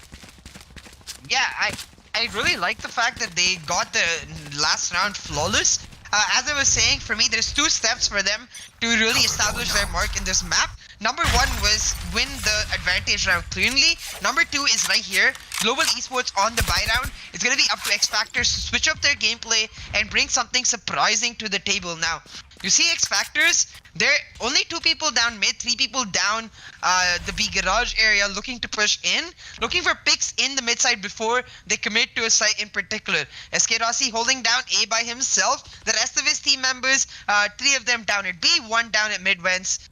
Team XFactors playing it really slow, exactly what you would expect in this position from them, not willing to give away any unnecessary information to Global Esports. Now, you see the rotations coming out, multiple members towards mid, there's going to be a battle royale here, and it's Global Esports coming out on top. Hellranger and Kappa must be pretty mad about what happened, but Team XFactors completely caught off guard there. Wild with the drone, just going to try and look for information.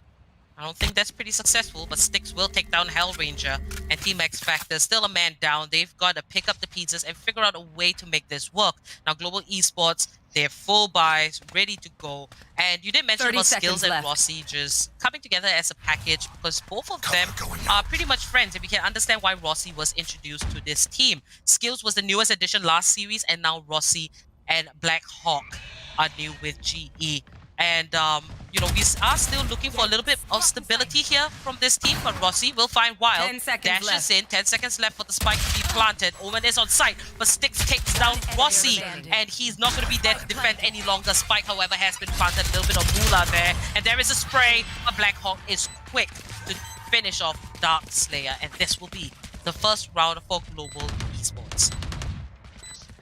XFactors, they did really well at the start of the round, playing it really slow, but then getting caught off guard near the mid area, giving away a kill is what ended up really costing them, because that 4v3, Global Esports played really slow, played really smart. SK Rossi gets a kill here, gets caught out by Styx in return, but buys enough time for his team to be able to rotate, Kappa getting that kill, and then throwing the grenade to enable his team to be able to take down Dark Slayer. Dark Slayer, which has nowhere to go. Is Global Esports winning the buy round, but now XFactors, since they won the second round flawlessly and didn't have to spend in the 3rd round, can afford full buys for themselves. If they can win this, this would be just as good as the 3rd round win. Indeed. Very well said there, CA. And Hellranger is going to stay here in vents and sprays, but not going to get a kill. He has been shot down to 63 HP, so that could be a little bit of a worrying sign for GE, but 3 members just clustered up in B tower, and Kappa spraying for his life, and his nade does pick up a kill on Wild. Brilliantly played. And Kappa, we're so used to seeing him on the Sova. At one point he was an Omen, but Raze might just be his rightful place as duelist for Global Esports. Now Dark Slayer just chimes in, picks up skills, and it's back to a 4v4. We do see that one is pretty low, but not Sai is going to take out Hellranger, and I don't understand why the push was much needed from the side of GE, but they have just allowed Team XFactor to go for this invade onto the A site. Now Rossi gonna come into contact here and ramps and takes out Sticks. And there's just 2 more members, dashes away to safety. And just a little bit of a cloud burst to make sure that he's safe. And we see the rotation coming in from Global Esports. They are going to try and take over 3-3 situation. A little bit more in favor of XFactors if you're looking at the health bars. Black Hawk looking for a kill, taking a peek, and the spike has been planted. Now as the timer ticks down, Madara with the showstopper finds the kill on Kappa. Dark Slayer just going to stay on site. And Black Hawk, he's the last man standing as Rossi gets taken out. And it seems like Team XFactors are really comfortable here on the side of attack. They are packing a punch and taking GE by surprise. A start that we did not expect, honestly. But Team XFactors doing so great. And Dark Slayer will take down Black Hawk. Never fail to impress Dark Slayer from the side of Team XFactors.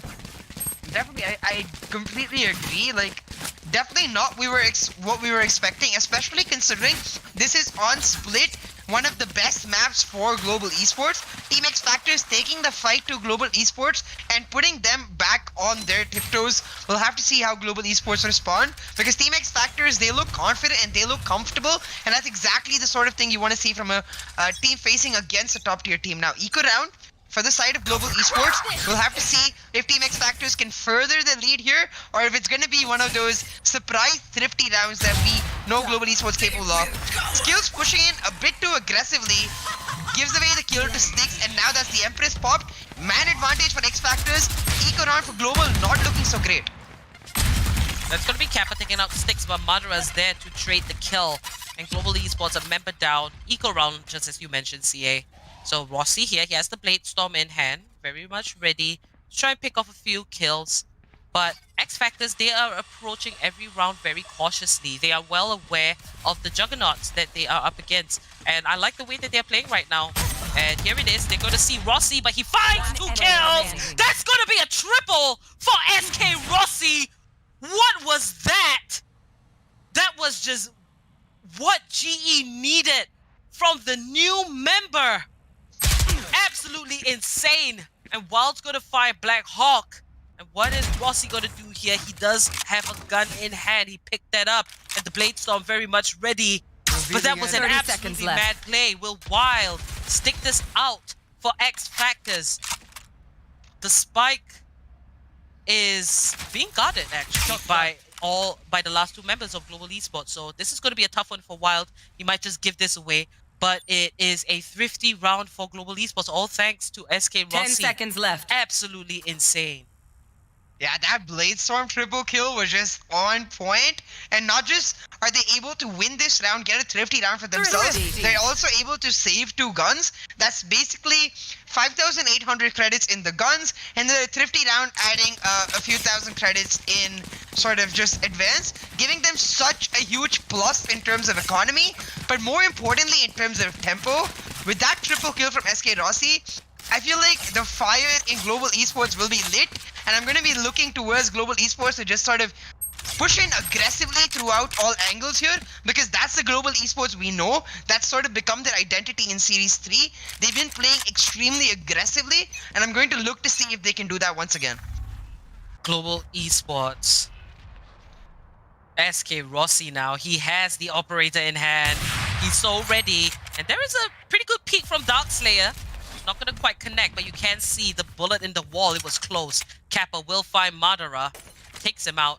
And XFactors, we do see them rotating through sewers. No longer a site that they're going to go for. They're going to change up their plan. And XFactors, we can see that they do have a strategy, especially on the side of attack, because it is not easy to attack on this specific map here, Split, and it is more defense favored. You've got to play your cards right. And Kappa here, given mid duty from the tower, and he does get the cue that the boombot did go off, so he will translate that information. But this is really cool because Team XFactors are moving through mid. They covered the opening to B tower, and instead they will take the little vents passage over to the A side, and Hellranger, he must have heard all this ruckus.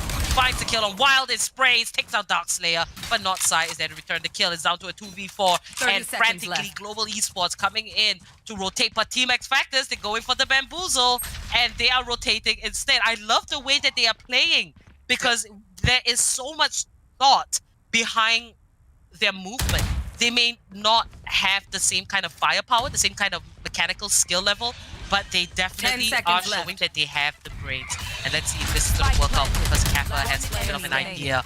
And Blackhawk will take out Sticks, and it's down to the last member, not Sai, and Rossi will finish him. They got the spike plant off, but this round will go over to Global Esports and even out the scoreboard. Yeah, Global Esports taking this round back for themselves, really important, especially since SK Rossi did opt for the operator buy. A really expensive round for Global Esports that they're able to make it worth, making it 3-3.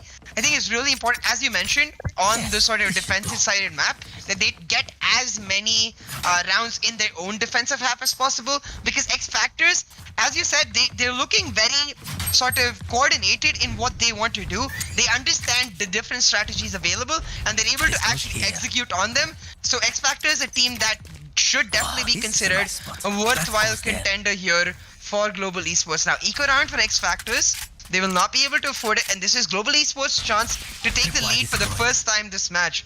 I think for XFactors, the biggest compliment they can get is the fact that SK Rossi, he's been like playing this as seriously, quote unquote, to say he hasn't pulled out the judge even once. He's being forced to play in a very systematic manner, and XFactors is the result of that now. Skills! Getting blasted through the wall, dropped to 33 HP, but Hellranger will take out not Sai, and Kappa comes in. The rotation came in, they help their friend in need, but that's gonna be a 4K for Hellranger!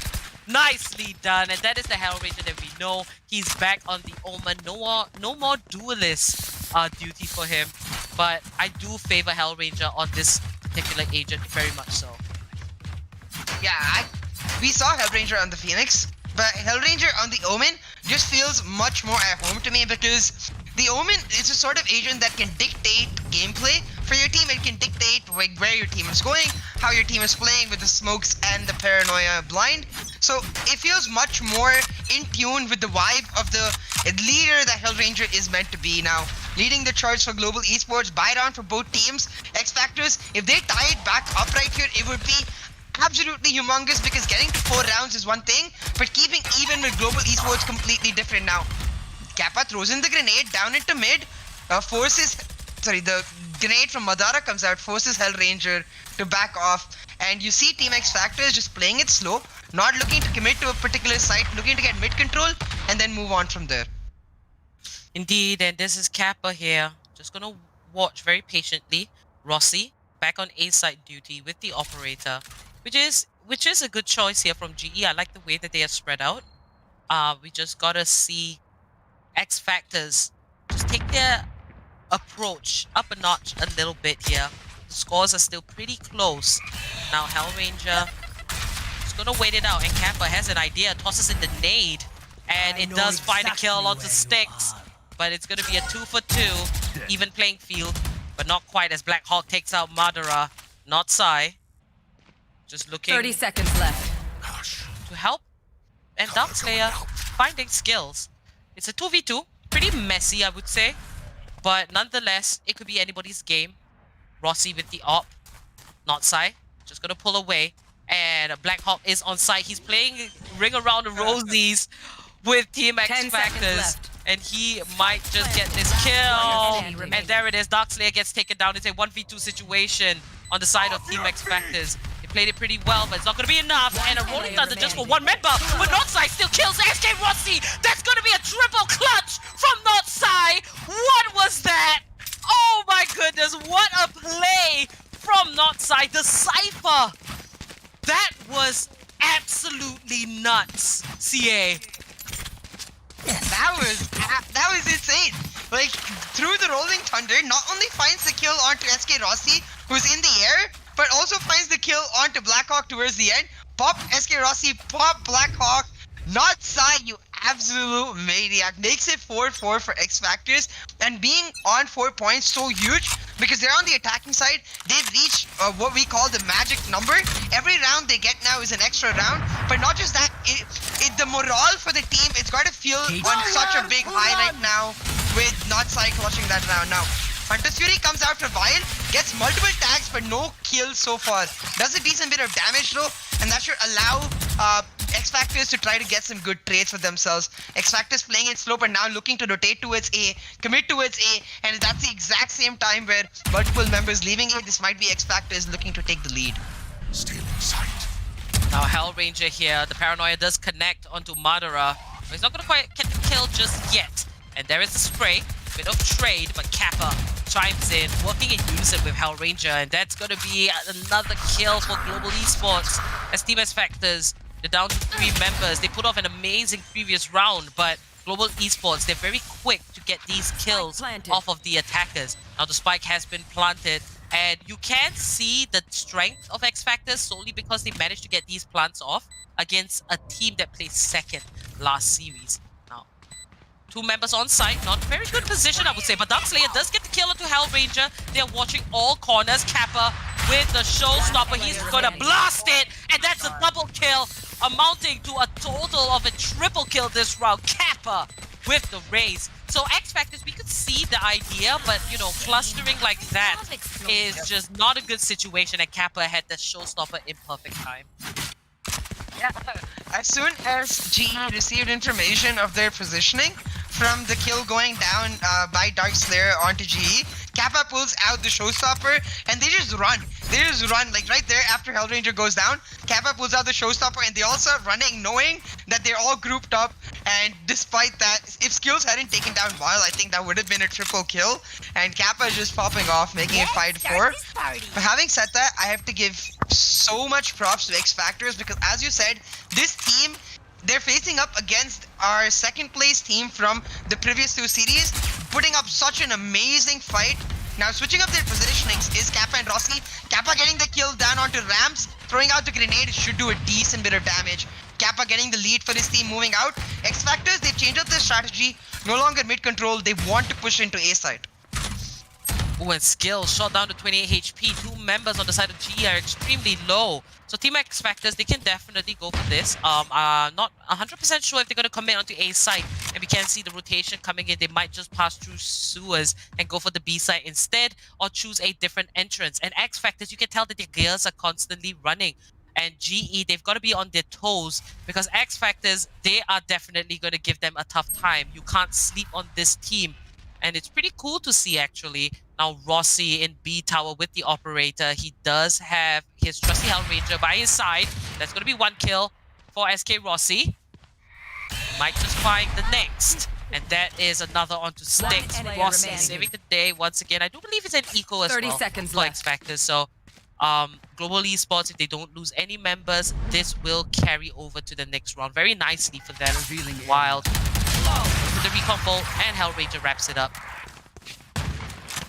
Now, for XFactors, like, they've done phenomenally to even get to the point of 6-4, but it just sort of feels like Global Esports, they're just adapting like we expect them to the style of XFactors and constantly making sure that there's a person covering the opposite angle for the eventual X-Factor rotation. Right here, it's SK Rossi with the operator with the help of Hellranger. And what I want to see from X-Factors now is just go towards a site or even mid, go to a particular position and make noise and then use that noise to sort of force yourself into another site. We'll see if they're able to do that or they choose to do something entirely different. Because at 6-4, with the bye round for both teams, I feel like giving Global Esports a couple rounds back in their favor now would give them so much tempo and confidence moving into the attacking side. We'll see if XFactors can disturb that sort of confidence and delay it as they've been doing throughout this match. SK Rossi, in typical fashion, he loves to change up his positioning when it comes to the op, and he's going to find the first kill onto Darkslayer, and there is the spike. We will see the rotation come in. A huge mistake from the side of XFactors, and Rossi just going to wait for the right moment, but brilliantly placed Cypher Cages from the side of Not Psy. He did manage to retrieve the spike. Hellranger is right around the corner. And this is going to play out pretty interestingly as we see these members coming together. And there it is, Hellranger. He will sneak two members of XFactors. Nicely done. And Wild, last man standing once again. I know exactly where you are. 56 HP. 30 seconds left. That is a very angry Blackhawk. Flawless round for Global Esports. It's almost like GE kind of got a feel of what XFactors is. Last And round in they the are half. playing a little bit more mind games. Now Hellranger managing to sneak into this spot is really amazing. He utilized the Cypher cages to, you know, get that cover. And to pick up 2 kills like this is massive with Rossi chiming in. So brilliantly played by GE there. Yeah, definitely. GE is starting to understand exactly what XFactors' playstyle is, what they're comfortable at, and where they tend to make the small errors, and GE taking advantage of that. This is exactly why Global Esports is such a top-tier team. They continuously adapt to in-game plays. They're always changing up how they play, and this is why Split is considered a fortress against them. Now 7-4. Last round of this half. Team XFactors with not full buys entirely, sort of semi-buys, looking to force the issue in B. Multiple members looking to push into B heaven, and just Dark Slayer down at the B short entrance. Now the satchel pack comes out, but Hellranger dodging it, gets a hell shot. Hellranger sneaking through the smoke, gets taken down by Vald instead. XFactors should look to rotate right here because it's 4v4 and they made a ton of noise on B. Indeed, and that's exactly what they're gonna do. Not sci-fi skills, and Global Esports are banned down, but Kappa very much ready with the boombot. And I think that's a really good placement. He's gonna get that info. And Kappa moving over to screens. Now, this is a really good play. Dark Hawk here, but Dark Slayer, sorry. I just mashed both the names. My bad there. But Black Hawk manages to pick up that kill, so it's down to a 3v3. We understand the idea of the lurker, but not quite yet. The spike should have been planted, and then I think Dark Slayer should have gone for that push. Now Rossi with the op, and he's gonna pull out the Blade Storm, and there is Kappa finding a kill on the Wild. That's a double for Kappa. And last man standing is Styx, and Blackhawk seals the deal, chains him down. That was the last round for the first half. 7 rounds strong is Global Esports. Now if Team XFactors does way better on defense, GE may have a little bit more of a tougher time, but nonetheless, this first half, I think, was a great display of skill from both sides. But Global Esports were definitely a lot more consistent. And SK Rossi clutching that one round we saw with that triple kill, a thrifty round, that was just nuts. Yeah, that was absolutely phenomenal. And while I'm a huge proponent of the factor that 8-4 is a pretty decent scoreline, we talk about 4 as the sort of magic number if you're on the attacking side in a defense-favored map. If you get 4 rounds into your second half, you should be able to sort of have a better say in how the entire match itself goes. The issue for me with that right now in this map is Global Esports, they won the last 4 rounds in a row, and it was increasingly like in an ascending, dominating fashion. It's like Global Esports continuously getting better, and XFactors not able to match that pace. There they I are. feel like Global Esports might just run away with the match unless XFactors is able to put a stop to this sort of Global Esports rampage that is going on. Silence. Ooh. Exactly. But Wild, he opens up the fragging with the first kill onto Rossi. And Global Esports, a member down, the star player here. Team XFactors, they also did win the pistol round last time. So we can say that their aim is particularly good. Now Wild is going to shift himself right up to ramps. And the spike is being planted by Black Hawk. GE with the successful infiltrate onto the A site. Skills, he will move to screens, and there it is. A whole lot of gun battles, a lot of fights, and reloading for not sides. Take him down, 3v3 now. Skills finds a double, and Styx with the ghost in hand. Will he be able to do this? Will he be able to clutch this out? He has his buddy right next to him. From every angle, he will be bombarded with gunshots.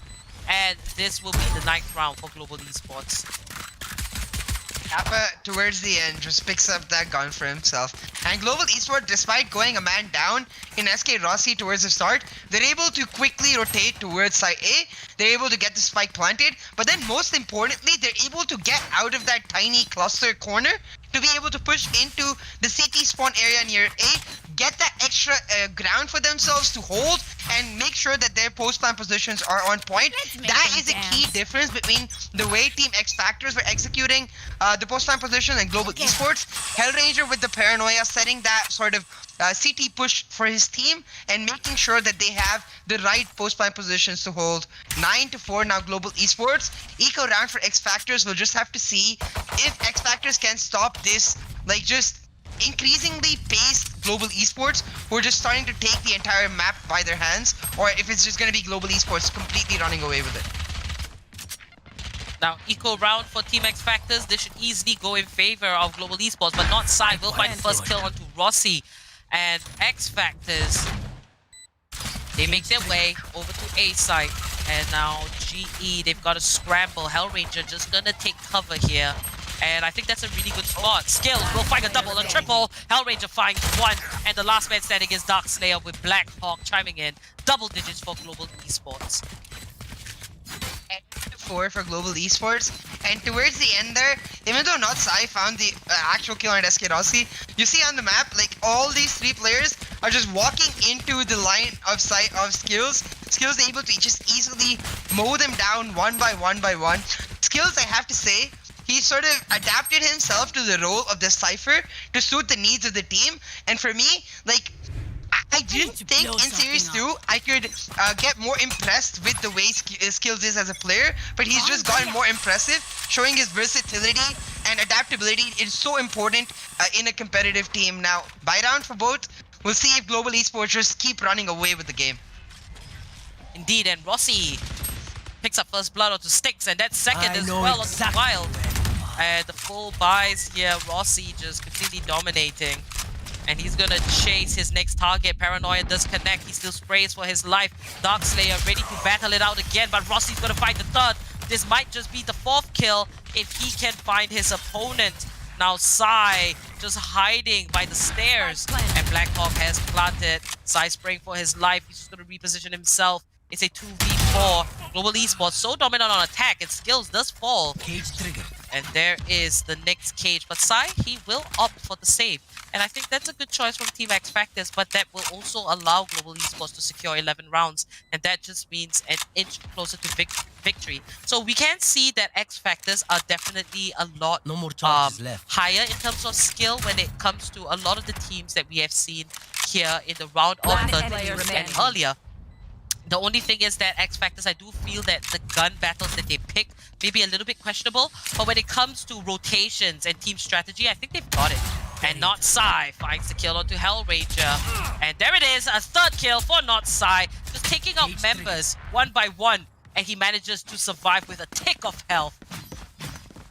Not Sai, really impressive towards the end of rounds, but as you mentioned, right, Team XFactors, they've got the macro on point, they've got the idea of, like, how to make rotations and fundamentally just attack and sort of, like, make sure you're covering the right angles. What they don't have on point is, as you mentioned, the taking the right duos at the right time and taking the right trades, because only in certain situations should you be willing to give up 1-for-1 trades. When you're the defensive team, you ideally never want to do that because you have the advantageous angles already.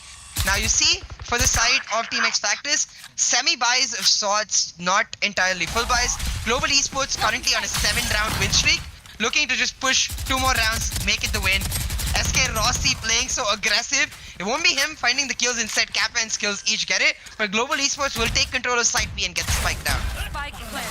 And Styx comes down with the judge, and Madara chimes in as well as Kappa takes out Styx.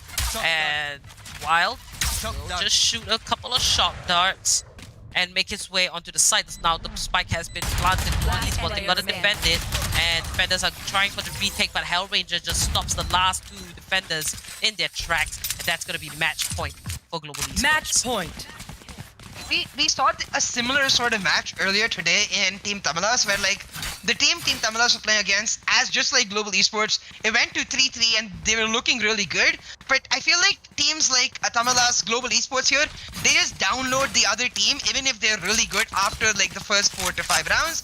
And once they have the information of what the other team's tendencies are, like where they tend to peek, where they tend to look, in a high pressure situation, are they covering each other's back? They tend to just sort of understand that for themselves and then take complete advantage of that.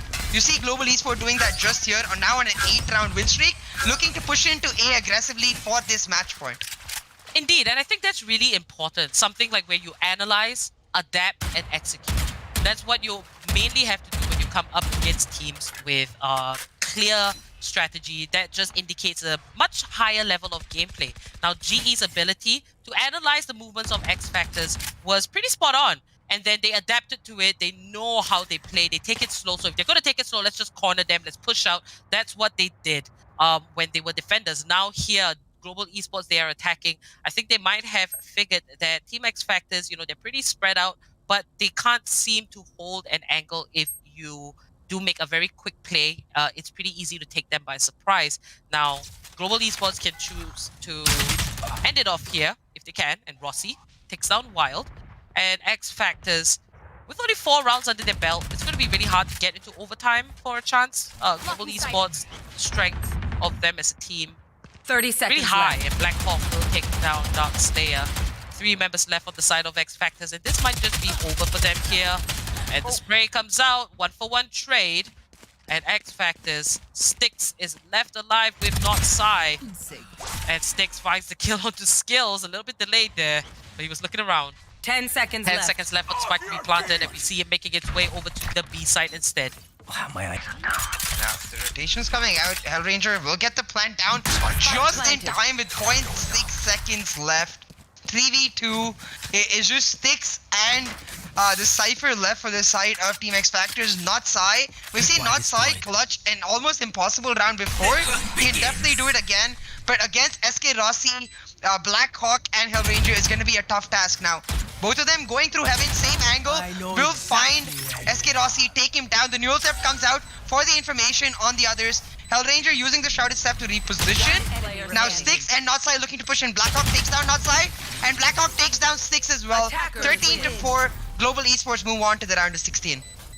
That was a really good takedown by Black Hawk there, just sealing in the deal. But I guess it's not this time for Team XFactors. It was great to watch them. But, you can call it luck going up against Global Esports in this bracket.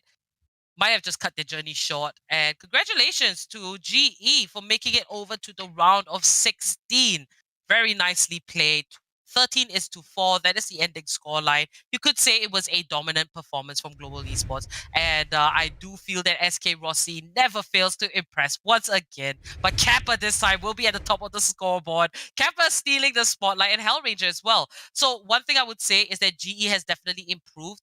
Even their existing players, we do see them step up a lot more as compared to before in Series 2. Now let's move into Relive the Moment, brought to you by Ideapad Gaming 3 notebook, powered by 4000 Series Ryzen Processors, which is perfect for gaming and multitasking.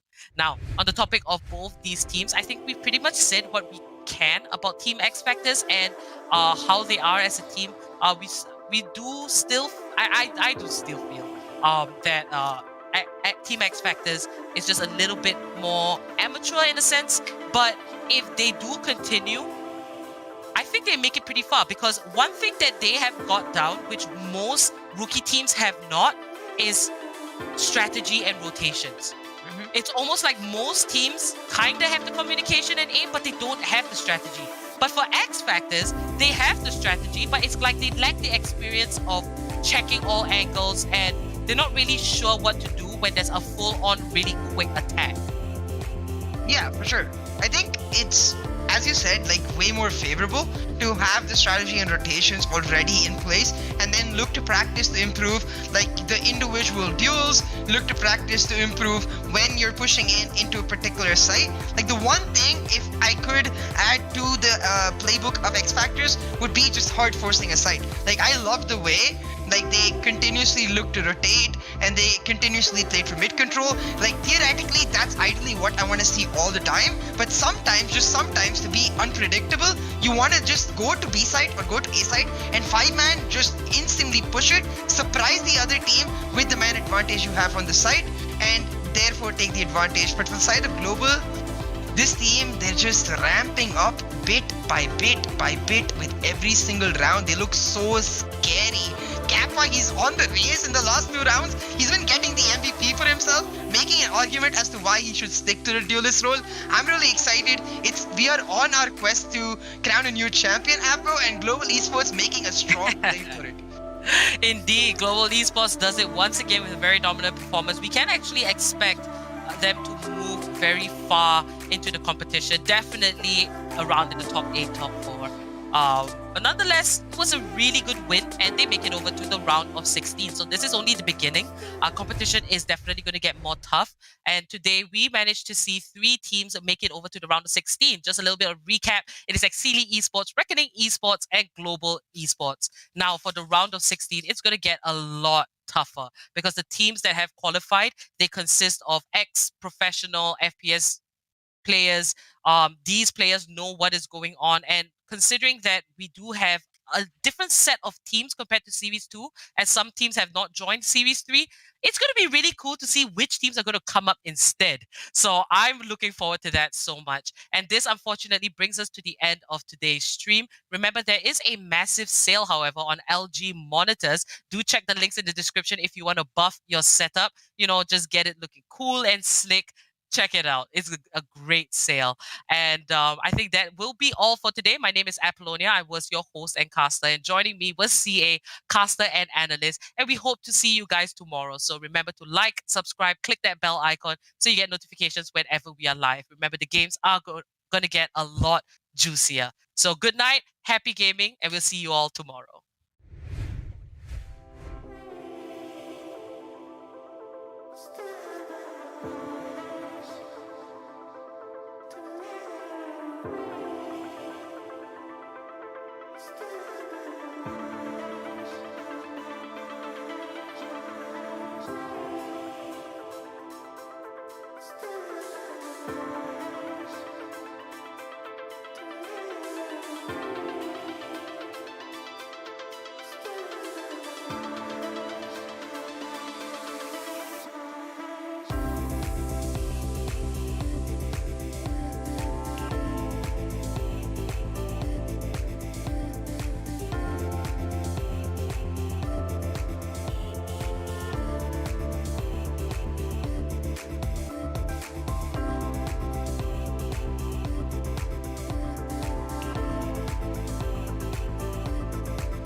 I'm running out of time, every day goes by so fast.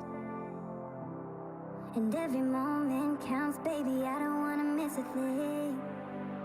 We can sleep under the stars, we can sleep under the stars, or hang out in hotel bars, driving somewhere in your car. We can sleep under the stars, we can sleep under the stars, under the stars.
Let's make the most of this night. Come on, baby, take my hand. And we don't need to do the things we don't want to do.